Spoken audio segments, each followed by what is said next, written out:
I know that you'll go, my love, think I'm... Buenos días a todos, chicos, espero que sigáis todos muy bien y vamos a continuar con nuestras pequeñas sesiones de literatura, intentando suplir esas clases de literatura que estamos perdiendo en el instituto, ¿de acuerdo? Hoy vamos a continuar con algunos apuntes sobre el teatro del Siglo de Oro, que ya empezamos el otro día con una introducción en la que hablábamos de su contexto histórico y cultural, la aparición y desarrollo de los corrales de comedias y sobre todo ya hablamos el otro día de la figura de Lope de Vega. Si recordáis, hablábamos con respecto a Lope de un destierro que sufrió después de ciertos avatares con respecto al padre de su amante, Elena Osorio, en su juventud. Y recordad que a finales del siglo XVI un joven Lope iba a ser desterrado precisamente por ese conflicto que tuvo con el padre Elena Osorio, fue desterrado a Valencia. En Valencia se había producido se estaba desarrollando un importante núcleo teatral. La llegada de Lope, sin embargo, pues va a remover todo ese ambiente teatral y digamos que van a surgir varios autores de gran importancia, sobre todo uno de ellos, Guillén de Castro, que va a crear un teatro bastante importante. Guillén de Castro va a ser, de hecho, uno de los principales continuadores de lo que se va a llamar la comedia nacional o también la comedia lopesca, ¿no?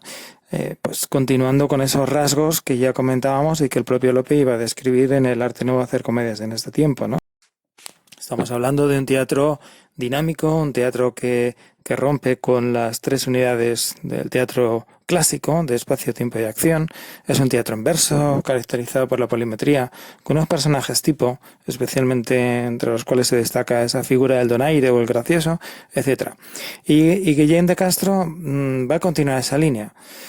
Hay algún matiz quizá que aporta en él, sobre todo destacan los elementos populares y quizá también pues los conflictos matrimoniales y en asuntos de amor, que tienen mucho que ver con su propia experiencia, ¿no? El matrimonio que, pues resultó hasta cierto punto o en gran medida un fracaso. La obra, sin embargo, más importante de Guillén de Castro, más famosa, va a ser la de Las Mocedades del Cid, que nos cuenta la historia de la juventud de Rodrigo Díaz de Vivar. A pesar del título y del argumento, no se inspira en el Cantar de Miocid. Recordad que el Cantar de Miocid no habla de la juventud de Rodrigo Díaz de Vivar, sino de su madurez, ¿vale? Aunque también hay que añadir que Corneille, uno de los grandes dramaturgos franceses del teatro clásico francés, contemporáneo de Molière, pues se va a inspirar precisamente en Las Mocedades del Cid para escribir una de sus obras más importantes, que se titula El Cid. Otros autores van a continuar también con esta labor teatral, ya en Madrid y en otros lugares, y entre ellos, sin duda, uno de los más importantes va a ser Ruiz de Alarcón. Juan Ruiz de Alarcón es, sin duda, uno de los autores más singulares, para empezar porque nació en México. Y, pues vino a España pronto, luego volvió a México, luego volvió otra vez a España. Eso por un lado. Por otro lado, es un autor que va a escribir relativamente pocas obras si lo comparamos con otros autores como por ejemplo Lope. En el caso de Alarcón escribió 20 y tantas obras. En general son obras que destacan por su calidad. Forjó personajes bien definidos y quizá una cierta intención moralizante en sus obras le va a distanciar del teatro más característico de Lope. Por otro lado, no fue un dramaturgo muy valorado en su tiempo, en parte por su origen mexicano, como os decía, pero también en parte por sus características físicas. Era jorobado y eso provocó muchas burlas por parte de algunos de los autores más conocidos de la época, ¿no? Sobre todo por parte de Góngora y de Quevedo. De él decía Quevedo con su habitual mala leche que no se sabía nunca de Alarcón si andaba hacia adelante o hacia atrás. Con eso os digo todo. En cualquier caso, la obra más importante de Juan Ruiz de Alarcón sea probablemente La verdad sospechosa. Pero es quizás Gabriel Tellez Tirso de Molina, más conocido como Tirso Molina, el autor más representativo de lo que podríamos considerar la escuela de Lope, es decir, este grupo de autores más o menos contemporáneos de Lope de Vega y que van a seguir las pautas que él mismo expuso en su Arte Nuevo. Tirso de Molina, como veis por la imagen, a diferencia de los anteriores, bueno, pues era un religioso, concretamente pertenecía a la Orden de la Merced, era mercedario. Y tuvo bastantes problemas con su orden precisamente por dedicarse a la literatura y sobre todo al teatro. Hasta el punto de que llegó a ser recluido en el monasterio de Cuenca por escribir obras profanas y que consideraban que podían llegar a ser pecaminosas. A pesar de haber nacido en Madrid, pues fue un religioso muy viajero y estuvo incluso en lugares tan lejanos como la isla de Santo Domingo. Hablando ya propiamente de su producción literaria, es probablemente el autor que más se acerca a la importancia y a la calidad de Lope de Vega, dentro de lo que podremos considerar su propia escuela, la Escuela de Lope.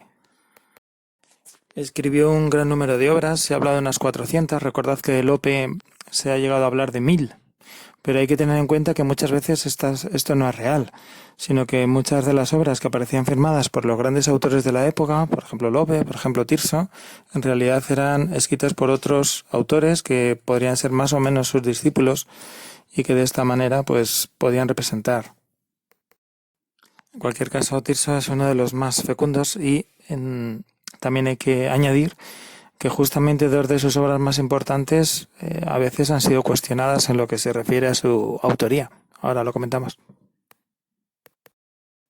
Entre sus obras más destacables vamos a comentar brevemente 3, ¿no? La primera, Don Gil de las Calzas Verdes, fue una de las obras que obtuvieron más éxito. Y es una obra de enredo en la que se produce, digamos, se desarrolla algo que defendió y que era muy del gusto de Lope. Bueno, yo diría que más que del gusto de Lope, se trata del gusto del público, algo que percibió Lope, ¿no? Al público, sobre todo al masculino, le encantaba la aparición de mujeres, actrices disfrazadas de varón, probablemente porque las ropas eran más ajustadas y digamos que marcaban más sus formas, algo que no sucedía con la ropa femenina. El caso es que Don Gil de las Calzas Verdes es una de las obras, como os digo, de mayor éxito, en la que la protagonista es una mujer disfrazada de hombre. Bueno, por cierto, no sé si lo habéis oído, pero eso que se ha escuchado es Nico, mi perro, que está aquí a mi lado. Llorando, es muy pesado, porque quiere comida. Otra de las grandes de Tirso Molina, y quizás la más profunda y la más rotunda en su contenido teológico, sea El condenado por desconfiado.